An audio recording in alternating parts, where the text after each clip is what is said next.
Hello, good morning students. But आज की class में हम पढ़ने वाले हैं अपने पर मैग्नेट के बारे में। ठीक है, किसके पर मैग्नेट? पोटेशियम पर मैग्नेट। पोटेशियम पर मैग्नेट के बारे में। ओके, जब भी हम पोटेशियम पर मैग्नेट की बात करते हैं तो इसका जो फॉर्मूला होता है बेटा वो होता है KMnO4। ठीक है, KMnO4 जिसका नाम क्या है? पोटेशियम पर मैग्नेट। पोटेशियम पर मैग्नेट। देखिए बेटा, अगर हम यहाँ से K हटाते हैं तो K पॉजिटिव चार्ज के साथ रिमूव होगा, तो जो रिमेनिंग पार्ट रहेगा हमारे पास रहेगा वो MnO4 माइनस। तो इस MnO4 माइनस को हम बोलेंगे पर मैग्नेट आयन। क्या बोलेंगे? पर मैंगनेट आयन। ठीक है, तो सबसे पहली बात, अगर इसकी प्रिपरेशन की बात की जाए पोटेशियम पर मैग्नेट की, तो इसको प्रिपेयर कैसे किया जाता है? हमारे पास होता है बेटा एक पाइरोलूसाइट ओर। ये मेटलर्जी के अंदर तुम पढ़ने वाले हो, पाइरोलूसाइट ओर। पाइरोलूसाइट ओर को हम क्या करते हैं? रिएक्शन कराते हैं फ्यूजन मिक्सर के साथ। Fusion mixture. तो यहां हमें मिलता है बेटा मैग्नेट आयन।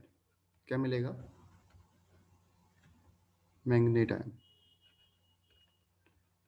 मैं क्या बोल रहा हूँ ध्यान से सुनना एक बार। पाइरोलूसाइट ओर है, फ्यूजन मिक्सचर है, इसको हम जब रिएक्ट करवा रहे हैं तो हमें यहाँ पे मिलने वाला है मैग्नेट आयन।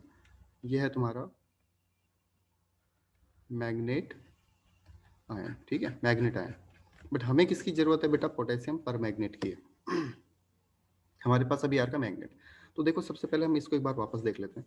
अच्छा, एक दो चीज यहाँ पे समझने वाली है कि फ्यूजन मिक्सचर क्या है। अगर तुमसे पूछा गया कि फ्यूजन मिक्सचर क्या है, तो अगर एल्कली मेटल, अगर हम एल्कली की रिएक्शन, किसकी रिएक्शन करवा रहे हैं? एल्कली की रिएक्शन। यहाँ पे देखना, पूरा देखो एक सेकंड। अगर एल्कली रिएक्ट कर रहा है O2 के साथ, ठीक है, तो ये कहलाता है बेटा फ्यूजन मिक्सचर। जैसे क्या क्या हो सकता है इसमें? KOH प्लस O2 हो सकता है, ठीक है, NaOH प्लस O2 हो सकता है, Na2NO3, ठीक है, NaNO3। उसके बाद हो सकता है बेटा Na2CO3।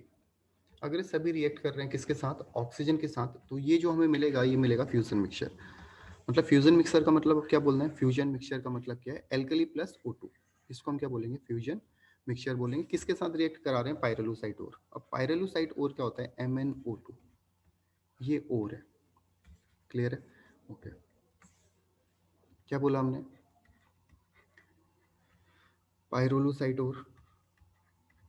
पाइरोलूसाइट ओर की रिएक्शन किसके साथ करा रहे हैं? फ्यूजन के साथ। Fusion mixture, sorry. तो हमें जो मिल रहा है वो मिल रहा है manganate ion. Manganate ion. Start करते हैं। हमने क्या बोला? जो पाइरोलूसाइट ओर है बेटा, अपने पास क्या बताया था वो? MnO2। ये इसका फॉर्मूला है, MnO2। रिएक्शन करा रहे हैं एल्कली, जो अपना फ्यूजन मिक्सचर है, प्लस ऑक्सीजन। तो ये बन गया तुम्हारा क्या? Fusion mixture. तो यहां हमें मिल के आएगा बेटा MnO4। ठीक है, MnO4। या इसको अगर पूरा लिखें हमें मिलेगा यहाँ पे K2MnO4 प्लस H2O। क्या मिलने वाला है? वापस देखो, पाइरोलूसाइट MnO2 फ्यूजन मिक्सचर। तो यहाँ पे हमें क्या मिल गया? K2MnO4 plus water. K2MnO4 plus water. अब K2MnO4 क्या है बेटा? पर ये अपना मैग्नेट है, इसका नाम हमने क्या बोला? मैग्नेट। अब थोड़ा ध्यान से समझना है इसको, ठीक है। ये है अपना मैग्नेट। मैग्नेट, ठीक है। और मैग्नेट की जब भी हम बात करते हैं, इसका जो कलर होगा बेटा वो कलर होता है ग्रीन। क्या कलर होगा इसका? ग्रीन कलर मिलेगा। मैग्नेट को ऐसा देखो, मैन से देखो, मैन, मैग्नेट का मैन ले लो, ठीक है। और आदमी, ये जो आदमी है इसको क्या? हरियाली पसंद है, मतलब नेचर से थोड़ा लगा हुआ है, तो ये क्या हो गया तुम्हारा? Green colour. मैन, हरियाली, हरियाली मतलब ग्रीन। तो इस मैग्नेट आयन का कलर हो गया ग्रीन। हम क्या बोल रहे हैं? पायरोलुसाइट और रिएक्शन करी फ्यूजन मिक्सचर के साथ, तो हमें मिला मैग्नेट आयन प्लस वाटर में फ्री में मिलता है यहाँ पे। तो मैग्नेट आयन का पहला क्वेश्चन आता है, ये जो कलर है ये होता है ग्रीन कलर। ओके, दूसरी चीज हमने समझनी है यहाँ पे कि अगर हम फ्यूजन मिक्सचर की बात करें तो फ्यूजन मिक्सचर क्या होता है। अभी मैंने बताया था फ्यूजन मिक्सचर की अगर बात करें, वैसे जनरली पूछा नहीं जाता है, तुमसे केवल इतना पूछ लेगा KOH, यहाँ पे काम हो जाएगा, बट ये तुम्हें समझ आना चाहिए बेटा। अगर हम यहाँ लेते हैं KOH, ठीक है, हम ले लेते हैं NaOH कोई भी एल्कली, ठीक है, या हम ले लेते हैं Na2CO3, या ले लेते हैं NaNO3, और इन सभी की रिएक्शन अगर कराते हैं ऑक्सीजन के साथ तो ये कहलाएगा फ्यूजन मिक्सचर। ठीक है, क्लियर है बेटा इतनी बात? ओके, तो अभी हमारे पास क्या रखा बेटा, मैग्नेट आयन मिला है, हमें क्या चाहिए, पर मैग्नेट। हमें क्या चाहिए, पर मैग्नेट। इसका नाम ही क्या बोला था हमने, पोटेशियम पर मैग्नेट। हम बात कर रहे थे पोटेशियम पर मैग्नेट की, मतलब KMnO4।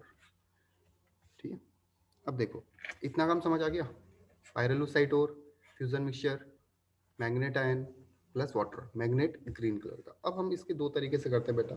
एक तो हम कर सकते हैं इसका एसिडिक हाइड्रोलिसिस। किसका एसिडिक हाइड्रोलिसिस, ये जो हमें मिला है यहाँ पे MnO4 2-, ये अगर हम 2 K हटा देंगे तो क्या बचेगा, MnO4 2-। तो अगर हम इसका करते हैं एसिडिक हाइड्रोलिसिस, तो H+ जब यहाँ जाएगा, हमारे पास क्या था, MnO4 2- था, हमने एक H दे दिया इसको, इसका मतलब हाइड्रोलिसिस जब होगा तो हमारे पास क्या रहेगा बेटा, MnO4-। ये क्या है तुम्हारा मैग्नेट आयन, ये आ जाएगा तुम्हारे यहाँ पे क्या, पर मैग्नेट आयन। क्या हो गया, पर मैग्नेट आयन। समझ आ गई बात इतनी। पायरोलुसाइट ओर को फ्यूजन मिक्सचर के साथ रिएक्ट कराया तो हमें मिला क्या यहाँ पे, मैग्नेट प्लस वाटर। मैग्नेट को हम वापस से क्या कर रहे हैं, एसिडिक हाइड्रोलिसिस करवा रहे हैं इसका, तो एसिडिक हाइड्रोलिसिस में हमें मिल जाएगा पर मैग्नेट आयन। और इस पर मैग्नेट आयन का जो कलर होता है, पर से समझ जाना, ये होता है तुम्हारा पर्पल। क्या होता है, पर्पल कलर का, पर्पल कलर का, या इसको हम डार्क पिंक भी बोलते हैं। ठीक है, डार्क पिंक या पर्पल कलर। ओके, दोनों बात समझ आ गई कि मैग्नेट का अगर कलर पूछा गया तो होगा ग्रीन, और अगर पर मैग्नेट का कलर पूछा गया तो होगा पर्पल। पर मैग्नेट मतलब पर से समझ लेना, पर्पल। ठीक है, एक तरीका तो ये है हमारे पास। यहाँ तक की प्रोसेस तो सेम है, पायरोलुसाइट और लेना है, फ्यूजन मिक्सचर लेना है, ठीक है, यहाँ पे मैग्नेट मिल जाएगा प्लस वाटर मिल जाएगा। बट यहाँ से आगे हमारे पास दो प्रोसेस होती है बेटा। एक तो हमने बोला कि हम करा रहे हैं एसिडिक हाइड्रोलिसिस, MnO4 2- को क्या करा रहे हैं, एसिडिक हाइड्रोलिसिस करवा रहे हैं, तो हमें पर मैग्नेट आयन मिल जाएगा। दूसरा तरीका एक और है बेटा, अगर हम इसमें क्या करें, इलेक्ट्रिक करंट पास कराएं, इसके अंदर क्या कर दें, इलेक्ट्रिक करंट पास करवा दें, सॉरी, हम पास कराते हैं इसमें इलेक्ट्रिक करंट। ठीक है, जब इलेक्ट्रिक करंट पास करवाएंगे तो हमें क्या मिलेगा यहाँ पे बेटा, MnO4- प्लस एक इलेक्ट्रॉन यहाँ से रिमूव हो जाएगा। तो इसको बोलते हैं इलेक्ट्रोलाइटिक ऑक्सीडेशन, इसको बोला जाता है electrolytic oxidation, electrolytic oxidation. Clear है बात? तो ये तरीका है बेटा अपने पास दो, कि हमने पहले पायरोलुसाइट और लिया, यहाँ पे देख लो एक बार इसको अगर पूरा रिवाइज करेंगे, पायरोलुसाइट और लिया, ठीक है, रिएक्शन कराई फ्यूजन मिक्सचर के साथ, ठीक है, तो हमें क्या मिला यहाँ पे, मैग्नेट आयन मिला MnO4 2- प्लस क्या मिला यहाँ पे, H2O। ठीक है, फिर हमने क्या करा, इस मैग्नेट आयन का MnO4 2- का एसिडिक हाइड्रोलिसिस करवाया। ठीक है, एसिडिक हाइड्रोलिसिस करवाएंगे तो हमें क्या मिल जाएगा, MnO4-। यही होता है तुम्हारा पर मैग्नेट, पर मैग्नेट, और ये होता है बेटा पर्पल कलर का या डार्क पिंक, पर्पल या डार्क पिंक। और ये जो मैग्नेट है, मैन है मतलब हरियाली, मतलब ग्रीन। ठीक है, तो इसको नोट करो। दूसरा हमने क्या बोला था, इलेक्ट्रोलाइटिक ऑक्सीडेशन की बात करी थी, तो इलेक्ट्रोलाइटिक ऑक्सीडेशन में क्या हो जाएगा इसका, इलेक्ट्रिसिटी करंट पास कराएंगे तो ये क्या हो जाएगा, इलेक्ट्रॉन को यहाँ से रिमूव करने वाला है। ठीक है, दूसरी चीज बेटा इसका अब कलर की बात करें पर मैग्नेट की, तो पर्पल होता है, डार्क पिंक होता है, कहीं कहीं इसको वॉयलेट कलर भी दिया गया है। क्लियर है? ओके, अब देखो अगर हम बात करें इनके स्ट्रक्चर के,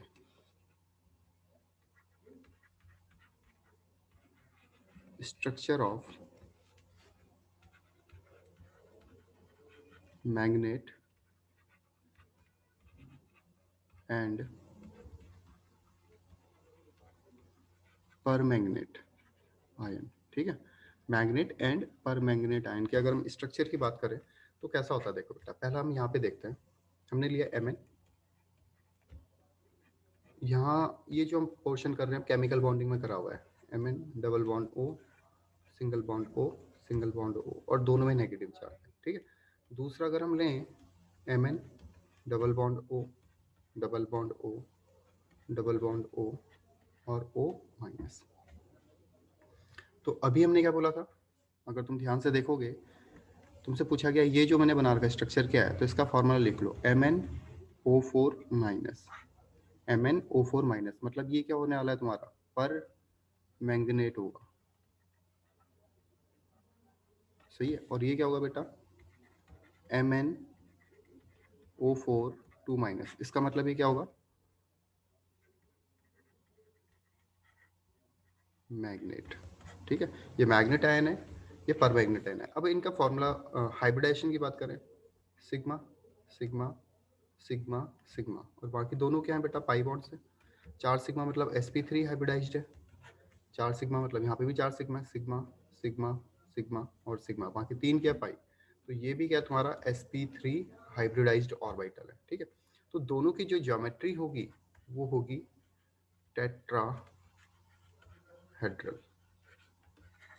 समझ आ गई बेटा बात, मैग्नेट एंड पर मैग्नेट बोथ आर टेट्राहेड्रल। ठीक है, हाइब्रिडाइज्ड के होंगे sp3 और sp3।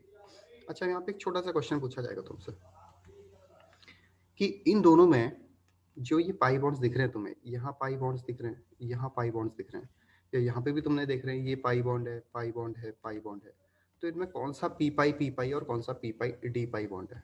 क्या बोल रहा हूँ मैं, पी पाई या पता करना है तुम्हें डी पाई। तो मैंने तुम्हें एक बार बताया था बेटा 11th क्लास में कि अगर हाइब्रिडाइजेशन sp है तो हमारे पास 2 p वैकेंट है, तो हम 2 पी पाई बना सकते हैं। sp2 है तो हमारे पास 1 p वैकेंट है, तो हम 1 पी पाई बना सकते हैं। बट अगर sp3 है तो हमारे पास एक भी p वैकेंट नहीं है बेटा। ठीक है, इसका मतलब जो भी बनेंगे, अब क्या बनेंगे यहाँ पे, जो भी बनने वाले हैं वो क्या बनेंगे, पी पाई डी पाई, मतलब ये 2 के 2 क्या होंगे, पी पाई डी पाई बॉन्ड होंगे, ये 3 के 3 क्या होंगे, पी पाई डी पाई बॉन्ड्स होने वाले हैं, पाई बॉन्ड्स। ठीक है, चीज समझ आ गई। टेट्राहेड्रल ज्योमेट्री की बात करेंगे ये है, हाइब्रिडाइजेशन sp3 है, और जो बॉन्ड है इसके पाई बॉन्ड वो है पी पाई डी पाई बॉन्ड्स। उसके बाद देखो, इसको नोट करो, वीडियो पॉज कर लो और नोट कर लो। हमने बोला Mn double bond O, double bond O minus and O minus, same चीज यहाँ पे है बेटा, M double bond O, double bond O और O माइनस। अगर दोनों में पूछा गया तुमसे कौन कलर्ड है कौन कलरलेस है, तो हमने एक चीज क्या पढ़ी थी, जिसके पास पेयर्ड इलेक्ट्रॉन है वो कलर, जिसके पास अनपेयर्ड इलेक्ट्रॉन, जिसके पास पेयर्ड इलेक्ट्रॉन वो कलरलेस, जिसके पास अनपेयर्ड इलेक्ट्रॉन होंगे वो कलर्ड होगा। ठीक है, बट उसके बाद हमने एक बात और करी थी बेटा, चार्ज ट्रांसफर की। कभी कभी ऐसा होता है कि किसी कंपाउंड में कलर दिखता है बट उसमें सभी इलेक्ट्रॉन्स पेयर्ड है, तो उसका जो रीजन है कलर का बेटा वो क्या होगा, चार्ज ट्रांसफर। सेम चीज हमने क्या बोला, यहाँ पे क्या है, ये मैग्नेट है MnO4 2 माइनस, ये मैग्नेट है, मैग्नेट मतलब मैन मतलब ग्रीन, ये क्या तुम्हारा MnO4 माइनस मतलब पर मैग्नेट मतलब पर्पल, या इसको किसी में वॉयलेट भी लिखा होगा या किसी में दिया होगा डार्क पिंक। ठीक है, तीनों ही सेम कलर है। ठीक है, केमिस्ट्री के अंदर, हाँ केमिस्ट्री के अंदर जनरली हम बात कर रहे हैं तो इस टाइप का कोई अप्रोक्सीमेटली कलर इसमें मिलता है। तो तीनों बात समझ आ गई। अब इसमें अगर तुमसे रीजन पूछ लिया तो रीजन क्या होगा बेटा, देखो इसको, अगर Mn का तुम ऑक्सीडेशन नंबर निकालते हो, MnO4 2 माइनस, इसमें कौन पैरामैग्नेटिक है कौन डायमैग्नेटिक है, तो Mn क्या आएगा यहाँ पे, X -8 इज इक्वल टू -2, तो x कितना हो जाएगा +6, Mn का ऑक्सीडेशन नंबर क्या हो जाएगा +6, Mn का इलेक्ट्रॉनिक कॉन्फ़िगरेशन क्या है 3d5 4s2। तुमने कितने इलेक्ट्रॉन निकालने हैं 6 इलेक्ट्रॉन। 6 इलेक्ट्रॉन कहाँ से निकालोगे, 2 इलेक्ट्रॉन निकलेंगे बेटा यहाँ से और एक 4 इलेक्ट्रॉन निकलेंगे यहाँ से, तो हमारे पास केवल क्या बच जाएगा इसमें Mn+6 में 3d1 4s0। एक इलेक्ट्रॉन है मतलब अनपेयर्ड इलेक्ट्रॉन है, अनपेयर्ड इलेक्ट्रॉन है इसका मतलब पैरा मैग्नेटिक होगा। ठीक है, क्लियर है बात, देख लो आराम से। ऑक्सीडेशन नंबर निकाला, इलेक्ट्रॉनिक कॉन्फ़िगरेशन लिखा, जो इलेक्ट्रॉन्स थे कितने इलेक्ट्रॉन्स रिमूव करने थे 6, तो 6 इलेक्ट्रॉन रिमूव करने के बाद हमें क्या मिला 3d1, मतलब क्या था अनपेयर्ड इलेक्ट्रॉन है एक, और इसका मतलब क्या है पैरा मैग्नेटिक है, पैरा मैग्नेटिक। ठीक है, अब यहाँ पे देखो MnO4 minus x -8 is equal to -1, तो x कितना हो गया यहाँ बेटा +7। Mn का इलेक्ट्रॉनिक कॉन्फ़िगरेशन हमने क्या बोला 3d5 4s2, कितने इलेक्ट्रॉन्स रिमूव करने हैं यहाँ पे 7, मतलब कितना हो जाएगा 3d0 4s0। इसके आगे जितने भी इलेक्ट्रॉन होंगे सब पेयर्ड होंगे, इसका मतलब ये क्या होगा बेटा डायामैग्नेटिक होगा। तो डायामैग्नेटिक होने के बाद भी कलर्ड है, इसका मतलब इसका जो रीजन है कलर होने का वो क्या होगा बेटा चार्ज ट्रांसफर। समझ आ रही बात है, तो ये तुम्हारी इंपॉर्टेंट बात है कुछ। अगर हम बात कर रहे हैं मैग्नेट की तो ये होगा तुम्हारा पैरा, और अगर बात कर रहे हैं तुम्हारे पर मैग्नेट की तो ये होगा डायमैग्नेटिक। पर मैग्नेट मतलब कलर होगा पर्पल, मैग्नेट मतलब होगा इसका ग्रीन। ठीक है, नोट कर लो।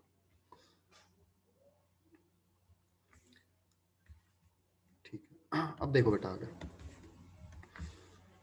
अब इसमें आती है कुछ इसकी प्रॉपर्टी, कौन कौन सी प्रॉपर्टी है पोटेशियम पर मैग्नेट की। ठीक है, लिख लेना इसमें प्रॉपर्टीज ऑफ पोटेशियम पर मैग्नेट KMnO4।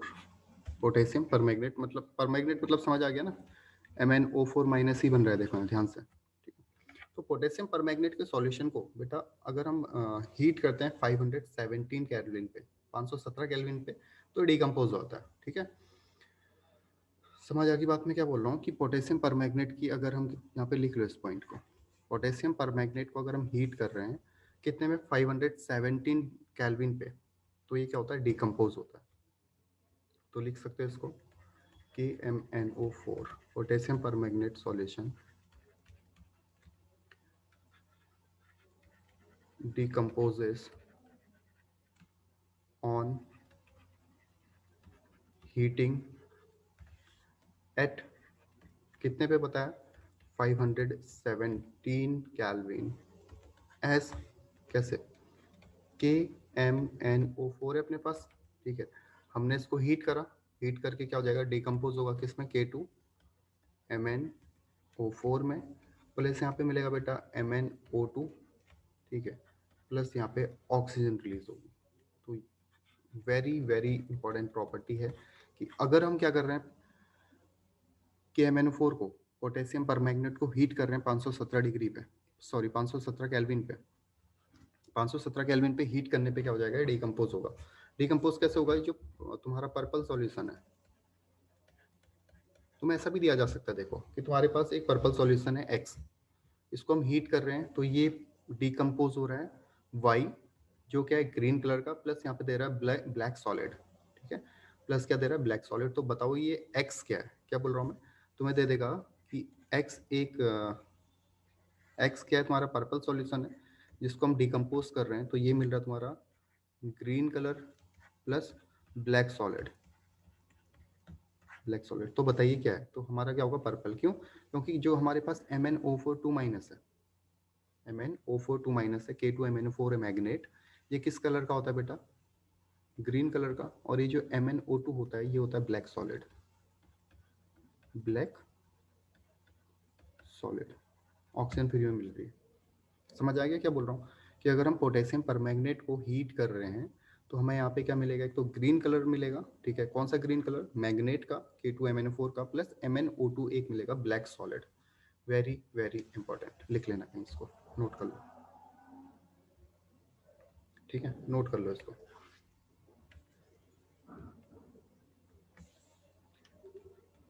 दूसरी बात देखो, इन KMnO4 लिख लो पहले इसको, लिखते लिखते समझ आएगा। इन KMnO4, in KMnO4 Mn is present in its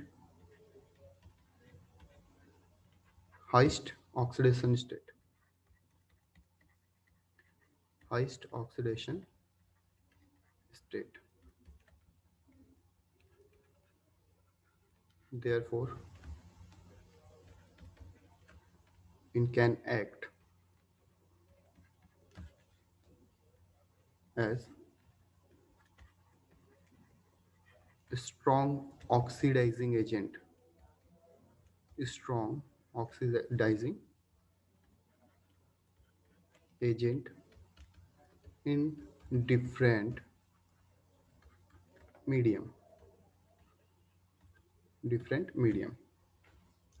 मतलब ये क्या बोल रहा है कि अगर हम KMnO4 की बात करें, KMnO4 की, तो इसका जो ऑक्सीडेशन नंबर निकलेगा ये कितना है, 1 + x - 8 = 0। तो x कितना है, +7, और ये इसका हाईएस्ट ऑक्सीडेशन स्टेट होता है बेटा। ठीक है, तो देखो MnO4 जो माइनस है, Mn इसमें क्या है, +7 में, तो इससे ऊपर तो जाएगा नहीं। इसका मतलब क्या है, +7 मैक्सिमम ऑक्सीडेशन स्टेट है, इससे ऊपर नहीं जाएगा। क्या होगा, इससे नीचे ही जाएगा, इससे ऊपर तो जा ही नहीं सकता। मतलब जितना हाईएस्ट है Mn +7 में पहुंच गया है, अब क्या होगा, या तो उससे नीचे आएगा तो सेम रहेगा। तो अगर उससे नीचे आएगा तो क्या करेगा, खुद को रिड्यूस करेगा, और खुद को अगर रिड्यूस करेगा इसका मतलब सामने वाले को क्या करेगा, ऑक्सीडाइज करेगा। इसका मतलब ये क्या होता है, तुम्हारा स्ट्रॉन्ग ऑक्सीडाइजिंग एजेंट होता है। वापस सुनो क्या बोल रहा हूँ, हमारे पास दिया गया है KMnO4, हमने इसका ऑक्सीडेशन नंबर निकाला, ऑक्सीडेशन स्टेट आई Mn की +7, और +7 क्या होती है बेटा, इसकी हाईएस्ट ऑक्सीडेशन स्टेट होती है। ठीक है, हाईएस्ट है। अब इससे ऊपर नहीं जा सकता, ऐसे नहीं कर सकता कि यहाँ से जाके +8 बना दे, पॉसिबिलिटी नहीं है। बट ऐसा है कि +6 में जा सकता है, +5 में जा सकता है, +4 +1, तो नीचे जा सकता है। तो अगर Mn की ऑक्सीडेशन कम होती है, +5 +6, इसका मतलब क्या कर रहा है, खुद को रिड्यूस कर रहा है। और अगर जो खुद को रिड्यूस करता है, इसका मतलब वो क्या होता है बेटा, तुम्हारा सामने वाले को ऑक्सीडाइज करता है या ऑक्सीडाइजिंग एजेंट होता है। तो KMnO4 एक स्ट्रॉन्ग ऑक्सीडाइजिंग एजेंट जैसा बिहेव करता है। ठीक है, नोट कर लो इसको। तो दोनों पॉइंट काफी इंपॉर्टेंट है। पहली बात हमने बोली कि KMnO4 को अगर हम हीट करते हैं 517 केल्विन पे तो ये डिकम्पोज होता है, जिसमें मिलेगा तुम्हें मैग्नेट ग्रीन कलर का प्लस MnO2 का ब्लैक सॉलिड। ठीक है, और ऑक्सीजन यहाँ पे फ्री रहती है। दूसरा हम बोल रहे हैं कि KMnO4 रहता है अपनी Mn इसमें हाईएस्ट ऑक्सीडेशन स्टेट पे रहता है, इसका मतलब स्ट्रॉन्ग ऑक्सीडाइजिंग एजेंट है। रीजन क्या है, क्योंकि +7 से ऊपर नहीं जा सकता, नीचे जाएगा, और अगर नीचे जाएगा तो खुद को रिड्यूस करेगा। खुद को रिड्यूस कर रहा है मतलब सामने वाले को ऑक्सीडाइज कर रहा है, ऑक्सीडाइजिंग एजेंट कहलाएगा, स्ट्रॉन्ग ऑक्सीडाइजिंग एजेंट। ठीक है, ओके। अब इसकी डिफरेंट डिफरेंट मीडियम में बेटा प्रॉपर्टी होती है। ठीक है, अगर हम बात करें एसिडिक मीडियम में, इसको रटना नहीं है। अब ये काफी प्रॉब्लम रहती है बच्चों के साथ कि इतनी सारी रिएक्शंस रटें कैसे, इसको रटना नहीं है। देखना, शॉर्ट ट्रिक्स आती हैं इसके लिए भी। एसिडिक मीडियम, अब जो जो मैं बता रहा हूँ उसको थोड़ा देख लेना। ठीक है, एसिडिक मीडियम में क्या होता है, जो MnO4 माइनस है ये चले आता है बेटा तुम्हारा Mn+2 में। ठीक है, एक बात ये याद रखना, वेरी वेरी इंपॉर्टेंट, अभी आगे काम आएंगे देखना। MnO4 माइनस जाता है Mn+2 में, पहली चीज। दूसरी बात, अगर हम बात करें इन बेसिक मीडियम, इन बेसिक मीडियम, तो बेसिक मीडियम में क्या होता है बेटा, जो MnO4 है, MnO4 माइनस है, ये जाता है MnO4 2 माइनस में। ठीक है, और अगर न्यूट्रल की बात करें, आगे काम आएगा, एक बार देख लेना आराम से। ठीक है इसको, और अगर न्यूट्रल की बात करें तो जो MnO4 माइनस है ये जाता है बेटा MnO2 में। ठीक है, किस में जाएगा, MnO2 में। अब तुम इनके एन फैक्टर निकाल सकते हो, ऑक्सीडेशन जब तुमने रेडॉक्स रिएक्शन करी होंगी वहां पे एन फैक्टर निकाले होंगे। ठीक है, ठीक है, जैसे हमने बोला MnO4 माइनस, यहाँ पे ऑक्सीडेशन स्टेट कितनी बेटा इसकी, +7। ठीक है, यहाँ पे क्या है +2 है, क्लियर है। तो इक्विलिब्रियम इक्विवेलेंट मास कैसे करोगे तुम? इक्विवेलेंट मास अगर हम निकालें किसका, यहाँ पे KMnO4 का, तो क्या करोगे, मॉलिक्यूलर मास या मोलर मास बाई 5, ठीक है। ये एन फैक्टर निकाले तो तुमने, ये पढ़े होंगे कहीं ना कहीं। क्यों? क्योंकि ये 7 में और कहाँ पे आ रहा है, +2 में, तो क्या हो गया 5। तो क्या हो जाएगा इसका इक्विवेलेंट मास, क्या हो जाएगा, मोलर मास अपॉन 5, ठीक है। अगर सेकंड वाले की बात करें, ये कितने ऑक्सीडेशन स्टेट में है, +6 में, ठीक है। +6 से कहाँ पे आएगा, यहाँ पे देखो, ये +6 है, +6 से कहाँ पे आ रहा है, प्लस, यहाँ निकालेंगे अगर हम x, ये हो गया -8, यहाँ पे +7 से, सॉरी, +7 से आएगा ये तुम्हारा x +6 में, ठीक है। +7 से आ रहा है, +7 से +6 की ओर आ रहा है, तो ये कितना हो जाएगा 1। तो एन फैक्टर इक्विवेलेंट मास कैसे निकलेगा इसका, m/1, मॉलिक्यूलर मास अपॉन 1, ठीक है। तो इसकी हमें ज़रूरत नहीं ज़्यादा, हम क्या बात कर रहे हैं कि अगर एसिडिक मीडियम की बात करें तो ये जो अपना MnO4- है, ये ब्रेक हो, ये जाएगा Mn+2 ऑक्सीडेशन स्टेट पे। बेसिक मीडियम की बात करें तो MnO4- जाएगा MnO4 2- में, और अगर न्यूट्रल की बात करें तो MnO4- जाएगा तुम्हारा MnO2 में, क्लियर। ये बात ज़्यादा इंपॉर्टेंट है, देख लो इसको एक बार, और कहीं इंपॉर्टेंट करके लिख लेना बेटा इसको, ये सबसे इंपॉर्टेंट पार्ट है।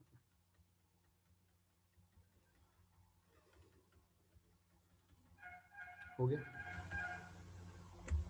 ओके, ठीक है। अब देखो इसके जो एसिडिक मीडियम के हैं रिएक्शंस वो करता है, ठीक है। ऑक्सीडाइज्ड हो रहे हैं, +7 से +2 में जा रहा है, ठीक है। तो ऑक्सीडाइजिंग प्रॉपर्टी बोलते हैं किसकी, oxidising property of KMnO4 in acidic medium, acidic medium. अब देखो जो हमने करा है ना अभी, बिल्कुल शॉर्ट ट्रिक्स में आ जाएगा यहाँ पे। देखो जैसे हमने बोला, पहले देखो एक पॉइंट, जो Fe है, एसिडिक मीडियम की बात कर रहे हैं, ठीक है। Fe+2 जाएगा बेटा, Fe+2 हो जाएगा यहाँ पे Fe+3 में कन्वर्ट हो जाएगा। Fe+2 क्या हो जाएगा, Fe+3 में कन्वर्ट हो जाएगा। KMnO4 की अगर यहाँ पे एक पॉइंट और लिख सकते हो, KMnO4 is powerful oxidizing agent in acidic medium, acidic medium and can oxidize and can oxidized dash, ये लिख के छोड़ना है इसको, ठीक है। जो KMnO4 है वो पावरफुल ऑक्सीडाइजिंग एजेंट है किसमें, एसिडिक मीडियम में। तो ये क्या करता है बेटा, पहला जो Fe2+ है इसको कन्वर्ट कर देता है Fe+3 में। अब इनको रटना नहीं है, इनको रटना नहीं है, वापस सुनो क्या बोल रहा हूँ, ध्यान से देखो। Fe2+ से कहाँ पे जा रहे हैं, Fe3+ में, ठीक है। कैसे, अगर हमने बोला MnO4-, ठीक है, यही था, प्लस Fe2+, किसकी बात कर रहे हैं, एसिडिक मीडियम की बात कर रहे हैं, तो H+ रहेगा। अब देखो MnO4 किस में गया था, एसिडिक में, पीछे अगर नोट्स पलटा के देखो, MnO4 किस में कन्वर्ट हुआ था बेटा, Mn+2 में, एक चीज। Fe+2 किस में कन्वर्ट हुआ था, Fe+3 में, और पानी यहाँ फ्री में मिलता है, पानी यहाँ फ्री में मिलने वाला है, सही है। यही चीज़ बोला था अभी हमने, अगर थोड़ा सा रिवाइज करके देखोगे वीडियो को, हमने क्या बोला था, MnO4- एसिडिक मीडियम में किस में कन्वर्ट होता है बेटा, Mn+2 में कन्वर्ट होता है, ठीक है। तो ये है तुम्हारा Mn+2। Fe+2 ये तुम्हें याद रखना पड़ेगा, Fe+2 Fe+3 में जाता है, तो ये हो गया पानी यहाँ फ्री में, ठीक है। एक दूसरी अगर हम बात करें, तुम्हारे पास है ऑक्सलेट C2O4 2-, ये कन्वर्ट होता है बेटा CO2 में, बिल्कुल इजी तरीके से समझना, ठीक है, इसको ज़्यादा टफ मत लेना। हमारे पास है MnO4 माइनस, ये बात तो याद होगी, MnO4 माइनस किस में कन्वर्ट होगा, Mn2 प्लस में, 2 माइनस प्लस, एसिडिक मीडियम की बात कर रहे हैं तो H प्लस होगा। अब देखो ये कन्वर्ट होगा किस में, Mn2 प्लस प्लस, ये किस में कन्वर्ट होगा, CO2 में, प्लस पानी हमें फ्री में मिल रहा है। समझ पा रहे हो बात? थोड़ा अगर गौर करोगे तो एक बात समझ आएगी कि MnO4 +2 में ब्रेक हो रहा है, और ये तुम्हें मैंने बता दिया +2 +3 में जाता है। सेम चीज, MnO4 Mn+2 में जा रहा है, C2O4 माइनस ये जा रहा है तुम्हारा CO2 में। क्लियर है बेटा बात? ओके, एक और देख लेते हैं। अगर हम बात करें H2S की तो ये जाता है बेटा S में। Okay, MnO4 minus plus H2S, अब कर लोगे इसको, प्लस H प्लस, तो किस में कन्वर्ट हो गया, Mn+2 plus S plus water free में। ठीक है, नोट करो इसको, नोट कर लो। तीनों चीज समझ आ गई। Fe+2 +3 में जाएगा, ऑक्सीलेट किस में जा रहा है, कार्बन डाइऑक्साइड में, H2S किस में जा रहा है, S में। उसके बाद फोर्थ है तुम्हारा जो I माइनस है, ये जाता है तुम्हारा I2 में। I माइनस किस में जा रहा है, I2 में। देखो MnO4 minus plus I minus plus H plus, क्या हो जाएगा, Mn+2 plus I2 plus H2O, यही था। MnO4 किस में गया, Mn+2 में, और I माइनस किस में गया, I2 में, और ये मिल गया वाटर फ्री में। अब ऐसे तो मैं देख दो और बता देता हूँ, ये तुम खुद से करना। SO3 की बात करें, अगर हम देखें SO3 2 माइनस, तो ये जाता है बेटा SO4 2 माइनस में, ठीक है। और एक और देख लो NO2 माइनस, ये जाता है बेटा NO3, ठीक है। तो समझ आ गई बात, एसिडिक मीडियम में MnO4 माइनस जाता है Mn+2 में, ठीक है। Fe+2 ने मूव करा किस में, Fe+3 में। उसके बाद C2O4 2 माइनस गया था CO2 में, NO2 माइनस गया था NO3 माइनस में, ठीक है। बाकी दो तुम्हें यहाँ पे लिखाया गया। उसके बाद अब हम देखते हैं बेसिक मीडियम, इनको रटना नहीं है, समझ जाना, ठीक है बेटा। बेसिक मीडियम, बेसिक मीडियम में क्या होगा, बेसिक मीडियम में क्या होता है बेटा, जो I माइनस है, जो I माइनस है अपना, ये चले आता है IO3 माइनस में। जो I माइनस है वो मूव किस में करता है, IO3 माइनस में। कैसे, हमारे पास है MnO4 माइनस, हमने लिया I माइनस। अब देखो बेसिक मीडियम में हमने क्या बोला था, जो MnO4 माइनस है ये किस में ब्रेक होता है, किस में चले आता है बेटा, MnO4 2 माइनस में, और I3 किस में है, IO3 माइनस। होगी रिएक्शन कंप्लीट, ठीक है। ये मैंने अभी बताया था तुम्हें, बेसिक एसिडिक और न्यूट्रल का, तो इसको देख लेना। सेकंड अगर हम देखें H2O3, ये काफ़ी इंपॉर्टेंट है। H2O3 ये कन्वर्ट होता है बेटा SO4 2 माइनस में, यहाँ भी, ठीक है। मतलब जो थायोसल्फेट है वो सल्फेट में कन्वर्ट हो जाता है, जो थायोसल्फेट है वो किस में कन्वर्ट हो जाएगा, सल्फेट में कन्वर्ट हो जाएगा। नोट करना इसको, very very very important, thiosulphate convert होगा सल्फेट में, ठीक है। और अगर न्यूट्रल की बात करें, न्यूट्रल में क्या होगा, जो I माइनस है, ये I माइनस कन्वर्ट होता है IO3 माइनस, मतलब सेम है। हमने लिया MnO4 minus plus I minus, तो किस में कन्वर्ट हो गया, I माइनस हो गया IO3 माइनस में, ठीक है। और MnO4 किस में होता है बेटा, MnO2 में। तो ये जितनी इंपॉर्टेंट रिएक्शंस हैं ये मैं तुम्हें बता दूंगा, ठीक है। क्लियर है बेटा बात? तो तुमने यहाँ पे क्या नोट करना है, एक तो एसिडिक का कि MnO4 किस में कन्वर्ट हो रहा है, बेसिक में किस में कन्वर्ट होता है, तो एसिड में किस में कन्वर्ट होता है, MnO4 माइनस Mn+2 में, ओके। बेसिक में किस में कन्वर्ट होता है, MnO4 माइनस MnO4 2 माइनस में कन्वर्ट होता है, और न्यूट्रल की अगर बात करें तो एक कन्वर्ट होता है MnO2 में। ठीक है बेटा, तो इसको आज करो, मिलते हैं नेक्स्ट क्लास में। ओके लेकिन तरीके से, सिस्टमैटिक तरीके से करना है इसे।